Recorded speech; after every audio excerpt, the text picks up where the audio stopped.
بسم اللہ الرحمن الرحیم۔ الصلاۃ والسلام علیکہ یا رسول اللہ، الصلاۃ والسلام علیکہ یا حبیب اللہ۔ یوٹیوب چینل سے قاری محمد ریاض قریشی کا سلام۔ السلام علیکم ورحمۃ اللہ وبرکاتہ۔ پاکستان میں یا پاکستان سے باہر رہنے والوں کے لیے ہم دعا گو ہیں کہ اللہ پاک آپ کی روحانی، جسمانی، اندرونی، بیرونی بیماریاں دور فرمائے، آمین۔ بہت سے لوگوں نے دعاؤں کے لیے کہا ہے، تو ہم وقت ہمیشہ ان کو دعاؤں میں یاد رکھتے ہیں۔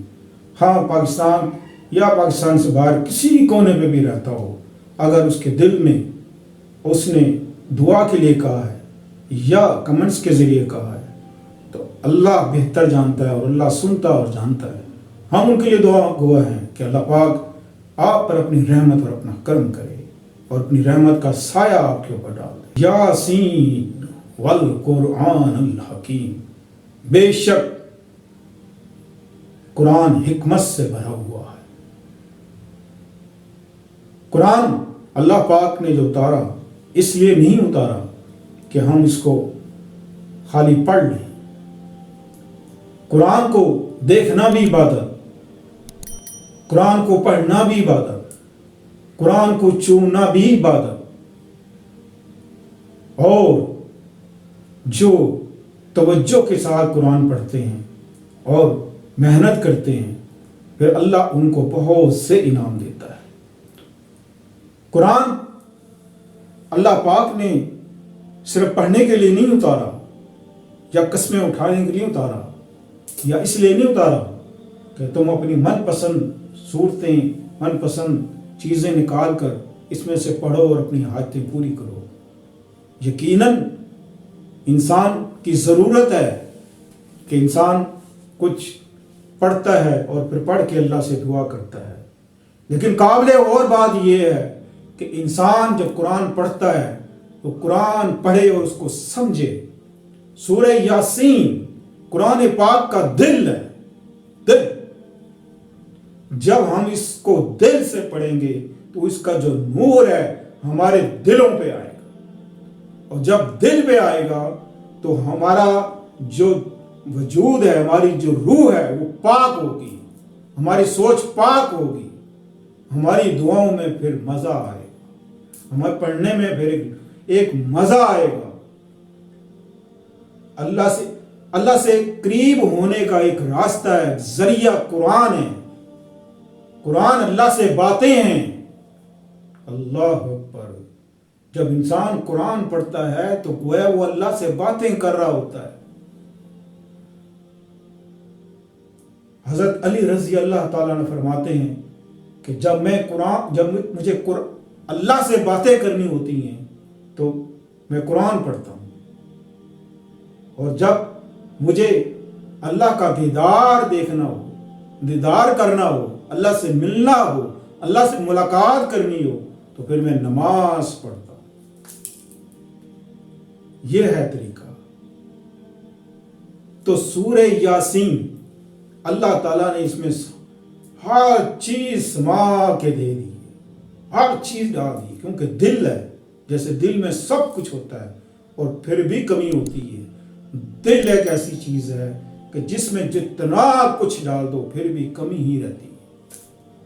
دل کبھی کسی کا بھرتا نہیں ہے، نہ دل بھر سکتا ہے۔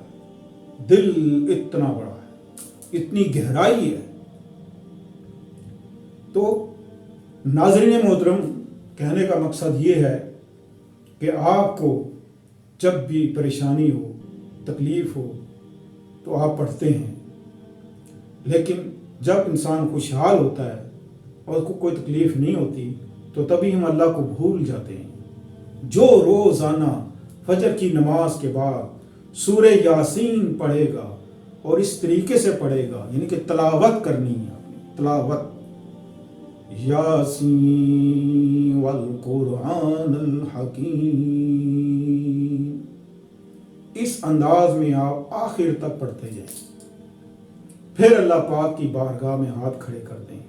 انشاءاللہ عزیز، آپ جو بھی اللہ تعالیٰ سے مانگیں گے اللہ تعالیٰ آپ کو ملے گا۔ کہ اللہ، جس کو اللہ مل گیا، جس سے اللہ راضی ہو گیا، جس سے اللہ خوش ہو گیا تو اللہ خوشی میں کیا کچھ نہیں آپ کو دے گا؟ کیا ممکن نہیں؟ کیا اللہ اس چیز پہ قادر نہیں کہ جو آپ مانگ رہے ہیں اور وہ اللہ کے پاس نہ ہو؟ یہ کیسے ہو سکتا ہے؟ تمام خزانوں کا مالک اللہ ہے، ہر شے کا مالک اللہ ہے، اور تمام اختیار بھی اللہ ہی کو ہے۔ بس ہمیں مانگنے کا ڈھنگ آ جائے، طریقہ آ جائے، سلیقہ آ جائے، ادب و آداب آ جائے کہ اللہ سے کس طرح مانگا جاتا ہے، اس انداز میں اللہ پاک سے مانگو، انشاءاللہ عزیز آپ کو آپ کی ہر حاجت پوری ہوگی۔ آپ کے دل میں جو بھی حاجت ہے، رزق کی تنگی ہے، آپ کے گھر میں بے برکتی ہے، آپ کے گھر میں جادو ٹونا ہے، آپ کے گھر میں جنات کے سائے ہیں، اور آپ تنگ رہتے ہوں، آپ کا دل خوش نہ رہتا ہو، بہت سے ایسے مسئلے مسائل کہ آپ کی مال میں برکت نہیں ہے، آپ کاروبار میں برکت نہیں ہے، پیسہ آتا ہے برکت نہیں ہے، میں کہتا ہوں خدا کی قسم صبح روزانہ روٹین بنا لو سورہ یاسین پڑھنے کی، آپ کے گھر میں کبھی زندگی میں رزق کی کمی نہیں ہوگی، ہمیشہ خوشحالی آئے گی، اور ہمیشہ آپ کا دل مطمئن رہے گا۔ یاد رہے کہ ہر حال میں اللہ کا شکر ادا کرتے رہو، بے شک اللہ شکر کرنے والے کو زیادہ دیتا ہے۔ تو ملتے ہیں اگلے پروگرام میں۔ السلام علیکم ورحمۃ اللہ وبرکاتہ۔